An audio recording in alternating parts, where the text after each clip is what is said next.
Chapter 8. The party had moved to the south dining room for tea, and most of the guests had returned home. The walrus made his way round the long table at which sat Queen Genevieve and the suit families. "Lump of sugar for your tea, madam. A drop of honey for your tea, sir." Genevieve smiled politely, not paying much attention to the goings-on. Because of the caterpillar's warning, because King Nolan should have returned hours ago, and yet she had received no word from him, she couldn't concentrate. But here were Alice and Dodge. What misadventures had they been getting up to? Only the spirit of Isa knew. "Well, well, if it isn't the girl of the hour," she said. "And where have you two been?" "Nowhere." Doing her best to look innocent, Alice took her seat. She flashed Dodge a warning glance. "Say nothing." And he manned his guardsman post as composedly as he could, across the room from his father. Jack of Diamonds, with tardy-tart crumbs on his cheeks, down the front of his waistcoat, and in his wig, glowered at them. He opened his mouth to announce Dodge's punishment just as Bibwit entered, caked in mud and spotted with feathers. "Bibwit!" gasped Queen Genevieve. "What happened to you?" "Why, nothing ever so much, I'd say. My robe took on certain, how shall I put it, birdish properties, and I found myself floating in the air. Happily, I soon fell into some mud, from which it took a bit of ingenuity to free myself." Queen Genevieve blinked a moment. "Alice!" "I didn't mean to," Alice said. "Things just started happening." Jack of Diamonds leaped up in his chair and pointed a stubby finger at Dodge. "He dared strike my royal person, and he kidnapped Princess Alice, and you can see by the dirt on their shoes that they left the palace.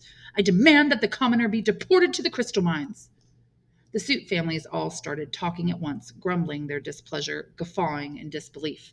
"Everyone, please calm down," said Queen Genevieve.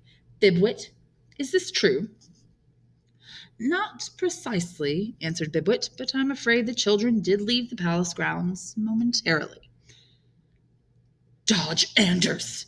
bellowed Sir Justice. "You get over here right this minute." "Yes, sir." "The crystal mines!" Jack insisted, biting into a tardy-tart and spewing a mouthful of crumbs into the Lady of Spades' hair. The Lord of Diamonds stood up as if making an announcement in court.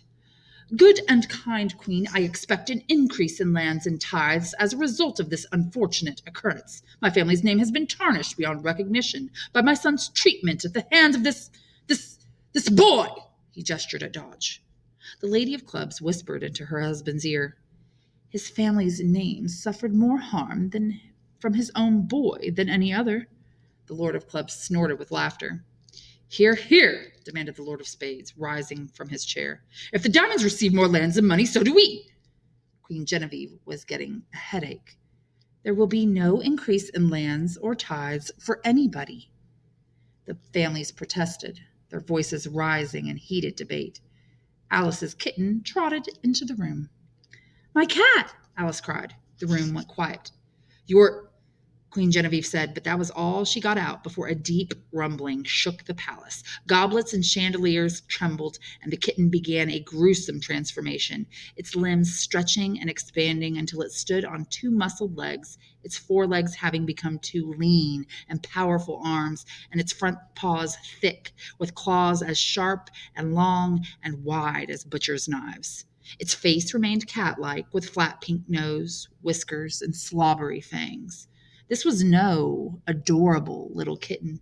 This was the cat, Red's top assassin, part human, part feline.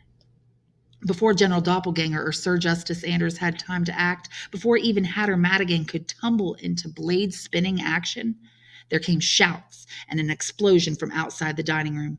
The heavy double doors blew apart, a wall crumbled, and a horde of Red's card soldiers charged through the blasted opening with swords raised. Standing amid the crumbled stone and splinters of wood was a nightmare version of Genevieve, a woman Alice had never seen before. "Off with their heads!" the woman screamed. "Off with their stinking, boring heads!"